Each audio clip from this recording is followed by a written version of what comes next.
American ကအနက်ရောင် Tomahawk ဒုံးကျည်နှင့် Iran ပုံစံတူ Kamikaze ဒရုန်းတို့ကိုတိုက်ခိုက်မှုများတွင်စတင်အသုံးပြုဖေဖော်ဝါရီလ28ရက်နေ့တွင်စတင်ခဲ့သည့် Operational Cry စစ်ဆင်ရေး၏အဖွင့်တိုက်ခိုက်မှုများ၌ယခင်ကမမြင်တွေ့ရှိခဲ့ပူသော American ၏လက်နက်စနစ်တစ်နှမျိုးကိုပထမဆုံးအကြိမ်ဖြင့်တိုက်ပွဲဝင်အသုံးပြုခဲ့သည်ကိုတွေ့ရှိရသည်။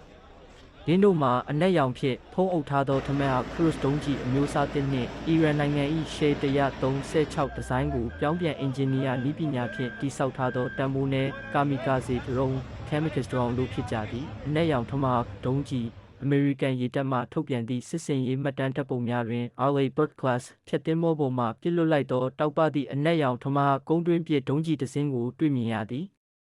လင်းသည်ဆယ်စုနှစ်ပေါင်းများစွာ Tomahawk ဒုံးကျည်များတွင်အသုံးပြုခဲ့သောမီးခိုးရောင်အပြားပုံစံနှင့်တိတိတတ်သားကွဲပြားနေသည်။ The Warzone သုံးသပ်ချက်အရဤဒုံးကျည်သည်ရွှေရှားနေသောရေယာဉ်များကိုတိုက်ခိုက်ရန်အထူးပြုလုပ်ထားသည့်နောက်ဆုံးပေါ် Block of Tactical Tomahawk မျိုးကွဲဖြစ်သော Block V အမျိုးအစား Maritime Strike Tomahawk Missile ဖြစ်ဖွယ်ရှိသည်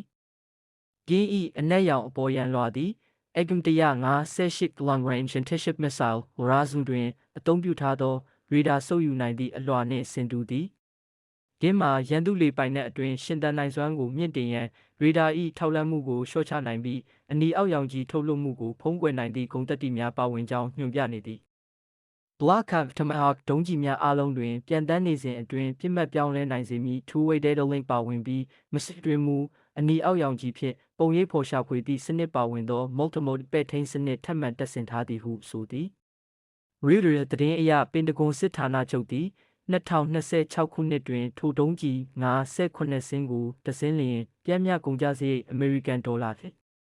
3သန်းဖြင့်ဝယ်ယူရန်စီစဉ်ထားသည်။ Lockheed Kamikaze drone အမေရိကန်စစ်ဘက်ဗဟိုကွပ်ကဲရေးဌာန CENTCOMက Task Force Scorpion Strike သည်စစ်စင်ရေး၏အစောပိုင်းနာရီများတွင်တန်ဖိုးနှင့်တကြောင်သောတိုက်ခိုက်ရေးဒရုန်းများကိုတိုက်ပွဲ၌ပထမဆုံးအကြိမ်အသုံးပြုခဲ့ကြောင်းအတည်ပြုခဲ့သည်။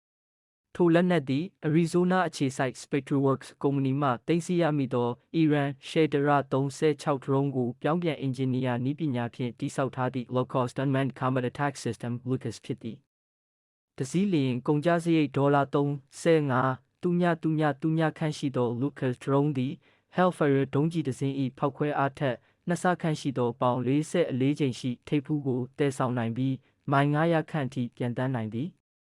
ဤဒရုန်းကိုလောက်လွဲစနစ်များဒုံးပြန်အကူဖြင့်ပြန်တက်သည့်စနစ်များနှင့်ရင်ပေါ်တွင်တပ်ဆင်ထားသောပလက်ဖောင်းများမှပစ်လွတ်နိုင်ပြီးဒရုန်းအုပ်စုလိုက်ပူးပေါင်းဆောင်ရွက်မှုအတွက်ပင်တဂွန်၏ Multi-Domain Unmanned Systems Communications Music ကွန်ရက်နှင့်ချိတ်ဆက်အသုံးပြုနိုင်သည်။